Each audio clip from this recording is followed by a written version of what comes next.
लो जी माशाल्लाह इस तंदूर दे कितनी तेज़ बुलंदिया है। अग ना अभी छेती क्यों बल गई क्योंकि लकड़ा भी छोटी बरीक सी और खुश्क सी इसलिए ज़्यादा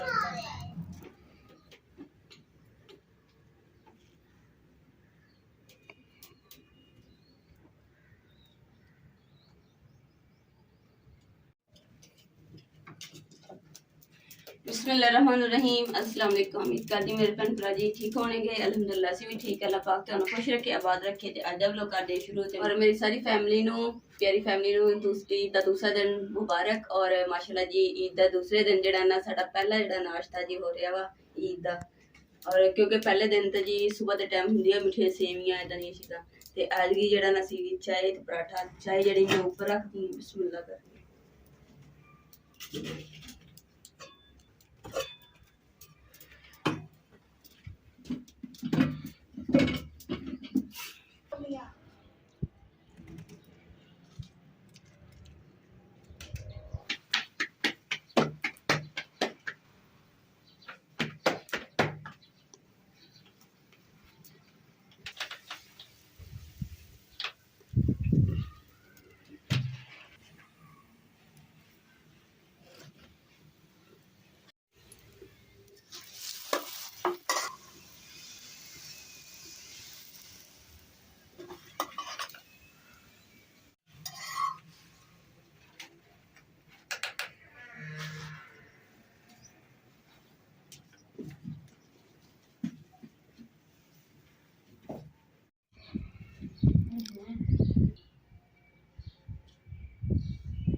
माशाल्लाह जी असी अल्हम्दुलिल्लाह नाश्ता जेड़ा तैयार कर लिया तो माशाल्लाह अम्मा जी भी चाबी ते बैठ के खा रहे असी जेड़ा ना पीढ़ियां ते बैठ के खा रहे हैं और नाल चाय पराठा ते नाल जी गोश्त।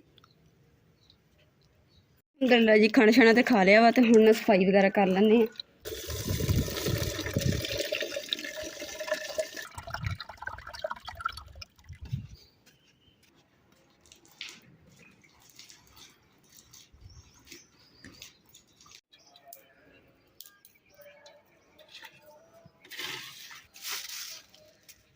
अल्हम्दुलिल्लाह जी घर की जी सारी सफाई हो गई है। हम जो कचरा आना ये भी जाके नाल ही सुट देने।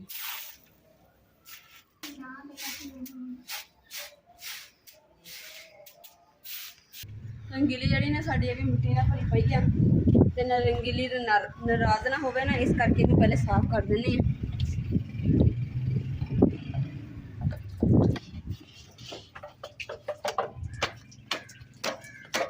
रंगीली बड़ी सारी शहजादी है शहजादी।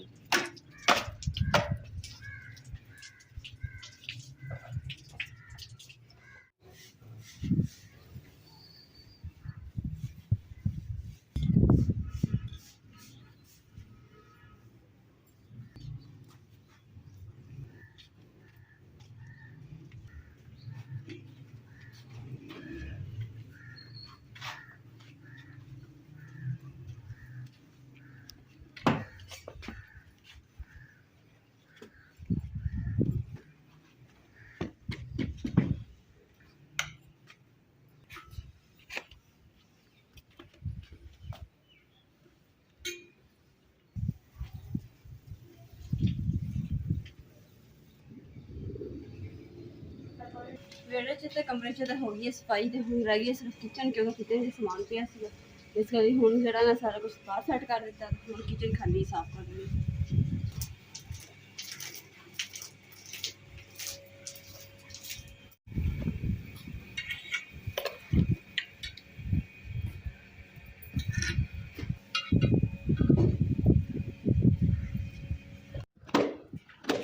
अल्हम्दुलिल्लाह जी सफाइयां तो हो गई तो हम नाल ही मैं डस्टिंग वगैरह कर देनी है कि साढ़े जो चरखा ने भी मिट्टी ना भरिया पाया जे अम्मा ने वेखिया ना तो अम्मा ने फिर मेरी बेइज्जती करनी। अल्हम्दुलिल्लाह जी सफाइयां वगैरह तो हो गई हैं चारपाइयां भी डाली बिस्तरे भी रख दिते हैं हुण जो ना हाथ मुँह धोने फ्रैश हो जाने और कपड़े चेंज कर लेंगे।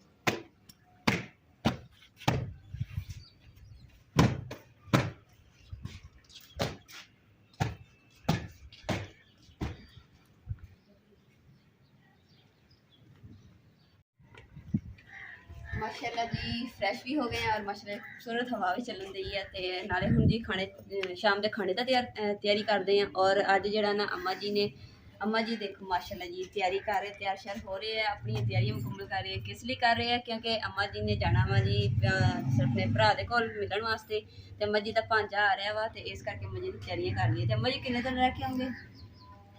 10-15 जल्दी आ जियो अम्मा जी, अच्छे जल्दी आ जाए। ठीक है ना? कहना तुसी ना महीना रहना वा, तुसी रहना सिर्फ तुसी 10 दिन महीना रहो, 5 दिन रह के आ जाओ। सारे चंगी तरह राजे में जी के मिल के 5 दिन दे विच वापस आना, ठीक है? ए चलो 2 दिन होर दिते, 7 दिन तो अंदर अंदर आ जाओ, ठीक है? चलो ठीक हो गया। माशाल्लाह जी अम्मा जी ने तो तैयारी कर ली तो हुण अम्मा जी दे जेह्ड़े भांजे आ रहे हैं तो उन्हां वास्ते ना खाना शाना जेह्ड़ा तैयार कर लैंदे हैं। तो सब तो पहले जी मैं बनाने लगी हां जी खीर, ते खीर बनाना स्टार्ट करते हैं। बिस्मिल्लाह।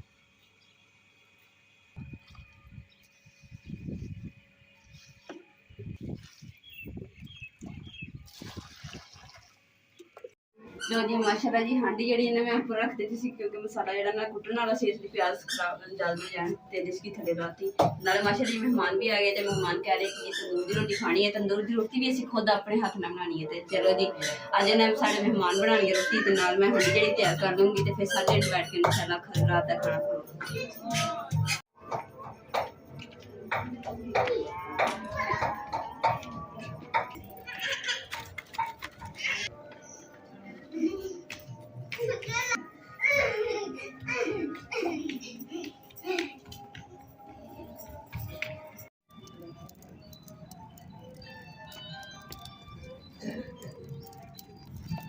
तो जी माशाल्लाह इस तंदूर दे कितनी तेज बन गया है। अग ना दी छेती क्यों बढ़ गई? क्योंकि लकड़ा भी छोटी बरीक सी और खुश्क सी, इसलिए ज़्यादा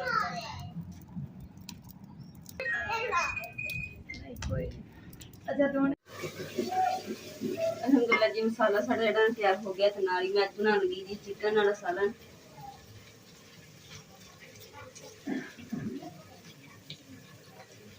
अदरक लहसुन हरी मिर्च कुट के मैं पाती हांडी दे विच, ते टमाटर कटती है क्योंकि उत्थे तो सेक है नहीं तो मैं चेज ही हांडी ते कट देनी सी।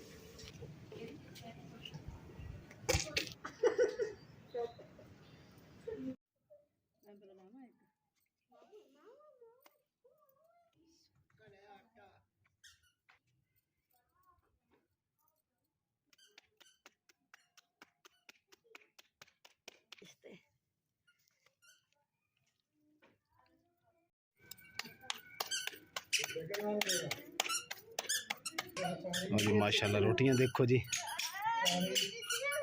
रोटी देखो तो तंदूर दी रोटी। जी भुंडी जी ने स्टार्ट कर दी है और आंटी हुणे रोटी बना रहे, देखते हैं कि कितनी रोटियां आंटी ने बनाई वा साढ़े नाल भी इंशाल्लाह शेयर करते हैं।